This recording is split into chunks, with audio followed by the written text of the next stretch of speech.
les comento sobre mi tema de salud, que el día de ayer me he hecho una prueba molecular, la segunda en lo que va de estas últimas 2 semanas. Espero, si es que esta sale negativa, poder hacerme una prueba rápida en 2 días más para eliminar la posibilidad de que yo pueda estar contagiando y poder regresar a trabajar. Dios quiera que eso sea posible.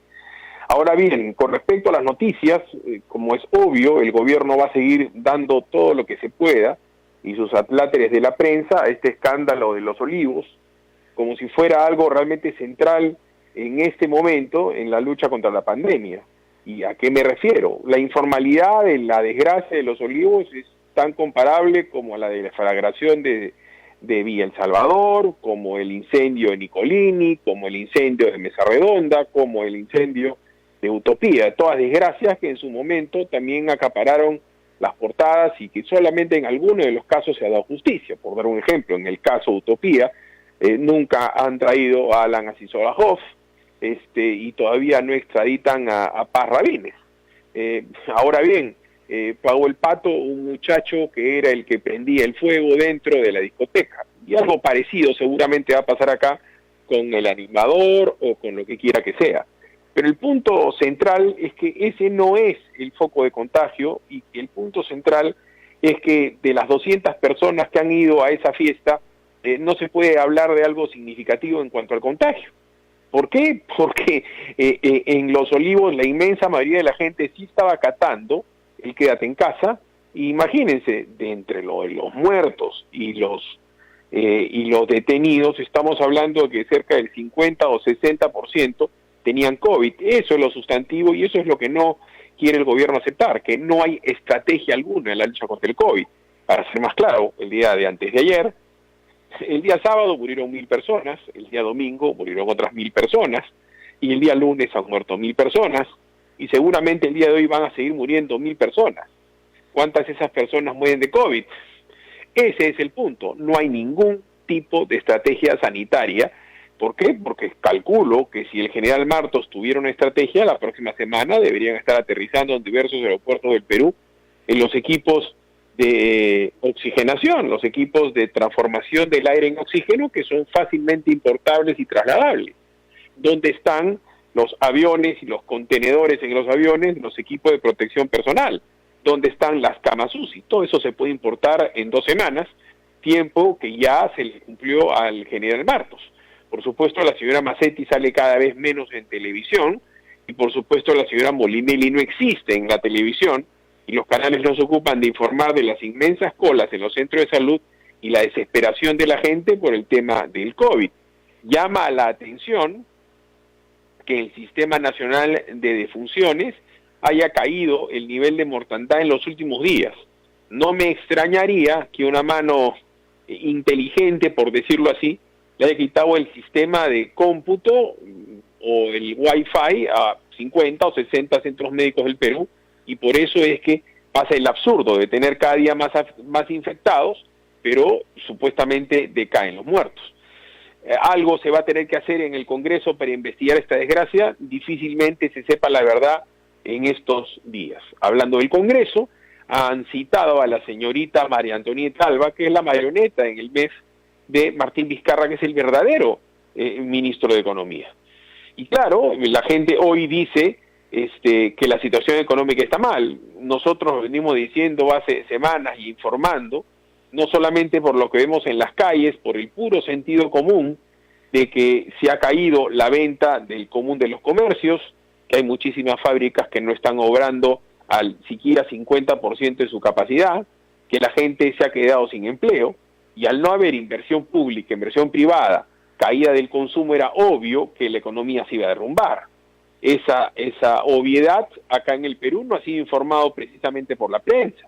Lo que se ha tomado Quique y Judy, a ustedes les consta, en el caso de nosotros son informes internacionales de The Economist, la revista inglesa más importante de economía del mundo, del New York Times, del Washington Post, del Wall Street Journal, de las agencias de comunicación BBC de Londres, ANSA, EFE, de los informes del Fondo Monetario Internacional, Banco Mundial, que dicen que la economía peruana es un desastre. El día de ayer yo estaba leyendo un informe en gestión, una entrevista a Elmer Cuba, que es director de Macroconsult, una de las agencias más importantes de estudios económicos en el Perú, y a la sazón también Cuba es miembro del directorio del BCR. La situación es calamitosa, ya lo había dicho hace 2 meses el presidente del BCR, se viene la peor crisis de la historia de la economía del Perú. En ese orden de cosas, la señorita María Antonieta Alba, la única estrategia que ha tenido es la de girar cheques. El bono universal, el bono familiar, el bono para los médicos, el bono para las policías, el bono rural, el bono especial para la gastronomía, el bono de eléctrico, y eso es girar dinero, y girar dinero a la hora es gastar el fondo público, además del tema de reactiva. Nosotros dijimos cuál era el sentido de darle reactiva a los restaurantes, que son negocios que por su naturaleza tienen poco activo y poca inversión, que normalmente un restaurante son 2 o 3 cocinas, de repente industriales, el alquiler de un local, una serie de muebles, en fin, y lo que significa el tener vajilla y cubiertos y una alta facturación. Al haber estos restaurantes cerrados o simplemente no tener ventas, dentro de un año vamos a tener que con nuestros impuestos vamos a tener que pagar todos esos reactivas de los restaurantes y los hoteles que han quebrado. Entonces, en ese despilfarro del bono para aquí y del bono para allá, el Congreso ha dicho, bueno, si el gobierno despilfarra, también tendré la iniciativa de despilfarrar. Y esa es la desgracia de la ONP, que ellos en el Congreso, por querer hacer justicia, y justicia entre comillas, van a hacer que los fondos públicos de todos los peruanos le devuelvan dinero a aportantes de hace un mar de años, que si bien es cierto, le fueron retenidos y nunca pagados siquiera una mísera pensión. Ahora de lo que se trata es girar cheques del Tesoro Público, de 3.000 soles para uno, 4.000 para otros, y esto es algo muy esperado, no solamente por los adultos mayores que tienen más de 65 años, sino por su familia aquí, que es obvio que si el abuelito de la familia le va a caer un cheque de 2.000 soles, 3.000 soles, ese cheque del abuelito no se lo va a gastar para él, se lo va a gastar las familias, y el hueco en el Tesoro Público va a ser inmenso. Por eso tú bien decías, tanto como Judy, y lo están informando, que el gobierno va a observar la ley y el Congreso la va a aprobar por insistencia. Bueno, todo eso es consecuencia de que el gobierno no tiene una estrategia, no solamente sanitaria, sino no tiene una estrategia económica. Si no hay inversión pública, no hay inversión privada, se retraen las ventas y tienes a un país confinado, ya casi sin razón de ser, porque al no haber estrategia sanitaria, la gente simplemente dice, ¿qué hago yo metido en mi casa? Me tengo que ir a buscar la vida, tengo que ser ambulante, taxista, mototaxista, recursero, lo que sea, porque además hay en Lima 850.000 familias que no tienen agua y que viven en una condición de hacinamiento tremenda. Aquí, que en este momento yo estoy en un aislamiento en mi departamento y gracias a Dios tengo las condiciones mínimas de poder estar solo en un cuarto, con luz, con teléfono, como es obvio, y con un televisor y con un baño.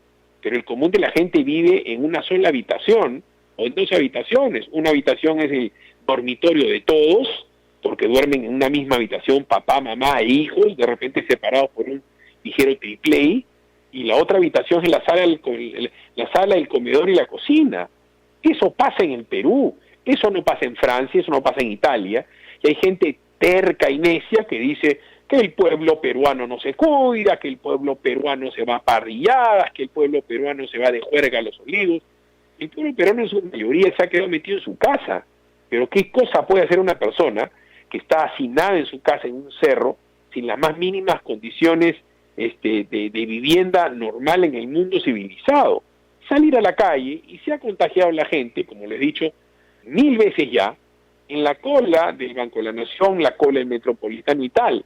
Entonces, ¿qué cosa nos tiene como noticia el día de hoy? El despilfarro del Congreso. Ante el despilfarro del gobierno, no hay de ninguna manera una solución sanitaria, y tenemos un presidente que invoca a una tontería como el Pacto Perú, que no es más la repetición del inútil Acuerdo Nacional. El Acuerdo Nacional, para que sepa la gente, tiene vigencia desde la época del gobierno de Toledo, y es un club de señores que no representan a nadie, que supuestamente son muy sabios y van a generar políticas, porque será la idea, transversales a los gobiernos que permitan el desarrollo del Perú.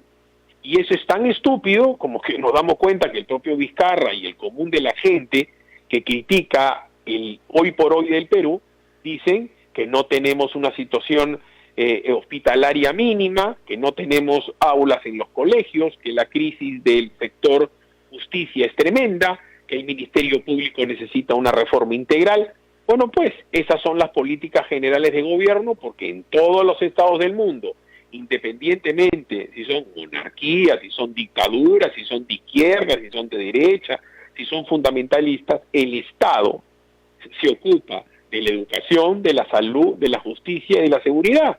Y si también tenemos crisis en seguridad, porque no hay infraestructura, no hay escuela de policía, no hay comunicaciones, no hay armamento, no hay logística, quiere decir que el acuerdo nacional ha sido una cabal estupidez que sirve para que se paseen señorones indicando lo ocultos que son, que coman bocaditos y que salgan aquí para allá y hagan la típica de la caviarada, el foro, el conversatorio, la ponencia, la entrevista complaciente, cuando no han servido para nada, porque si hubieran servido, por Dios santo, para algo, no tendríamos lo que dice Vizcarra, que en 200 años no se han hecho hospitales, cuando pudo haber hecho todo en estos últimos 5 meses. Todos los hospitales de campaña que se han hecho en el mundo, se han hecho en un mes, y eso ha pasado en Guatemala, o ha pasado en El Salvador, o ha pasado en Estados Unidos, o ha pasado en Brasil, o ha pasado en China. Y por supuesto, seguimos con la danza de las mentiras de la prensa, que lo que está esperando una nueva campaña en donde el gobierno se va a gastar 20, 30 millones de soles, que va a venir a las arcas de los grandes medios de comunicación para pagarle a los grandes conductores que nunca le hacen una pregunta incómoda al presidente y a sus ministros, que asienten simplemente, que la pegan de grandes fiscalizadores y levantan la voz y son muy histriónicos, pero cuando han tenido 50 veces a Zamora al frente, no le han preguntado nada, no le preguntan nada a la Macetti, la Molinelli es intocable, porque comentaba ayer en la noche con González Guasaki en Combate por Wheeler, en este gobierno hay básicamente 3 intocables, el presidente de la República, al que nadie cuestiona, no le dicen mentiroso en su cara cuando ha mentido unas 100 veces, ¿no es cierto? En los últimos días, cada vez que sale a hablar hace una mentira, y si ha hablado 100 veces, las 100 veces mintió, y por supuesto nadie cuestiona a la señorita Tony Alba. Solamente por el tema del padre y el hermano tendría que haber renunciado, pero no hay política económica, estamos yendo al despeñadero, lo dicen todas las agencias internacionales, y lo dice la realidad, y por supuesto los intocables Fiorella Molinelli, porque salud prácticamente no existe. Entonces, esa es la triste situación repetitiva y monótona que está llevando el país al despeñadero. Esa es la realidad. Y no sé si te has dado cuenta aquí, Yudi, ¿por qué no siguen saliendo las encuestas de popularidad de Vizcarra y de sus ministros? ¿Que no hay dinero para pagarle la mermelada a las agencias comunicacionales? ¿O ya no hay dinero para hacer encuestas? A ver, que sean tan absurdos, obtusos, de ir a Arequipa y preguntarle por la popularidad del presidente. Era una estupidez antes y sería pues un contrasentido ahora. La situación económica, reitero, es que somos una nave al garete, no hay capitán, no hay contramaestre, la señorita María Antonieta es una marioneta, y en el tema de la salud, la señora Macetti simple y llanamente silba bajito, porque ni siquiera pruebas moleculares tenemos, Quique. Esa es la triste realidad que nosotros tenemos que informar y tenemos que opinar sobre las informaciones, no sobre los supuestos, como por ejemplo que hubo una bomba lacrimógena o que han muerto más mujeres que hombres, como si hubiera sido adrede el tema. Otra de las tristes realidades es que cerca de la mitad de los comparecientes a esa reunión tenían requisitoria. ¿Qué hacían ahí desde las 4 de la tarde? ¿Por qué no llegó el serenazgo? ¿Por qué no llegó la policía antes? Es el cuento de nunca acabar. Como un gran cuento pensar en que todo el Perú se ha infectado por estar de juerga o de parrilla. Adelante, Quique, un gran saludo a Judy y a todos ustedes. Seguramente vamos a estar conversando en el transcurso de la mañana. Buenos días. En contacto más adelante. Y sí, pues es cierto lo que dice Fili. Hay gente en los medios de comunicación que es intocable, ¿eh? Empezando por Martín Vizcarra, intocable. Nunca lo he visto cuestionado con un periodista frente a frente, por lo menos en los últimos tiempos no lo he visto. Porque además las conferencias estas son con un sorteo y escogen las preguntas, ¿no? Eso no ha pasado. La presidenta de Salud, de las más intocables de las intocables, casi yo pensaría incluso que es más intocable que Vizcarra. Pero bueno, y ahora la ministra María Antonieta Alba, en su momento también Zamora, intocable, en su momento Vicente Ceballos, intocable. Este se parece el gobierno de los intocables. Pero bueno, nosotros siempre trataremos de informar y de darle las noticias y las opiniones que usted está acostumbrado aquí en el PBO Digital.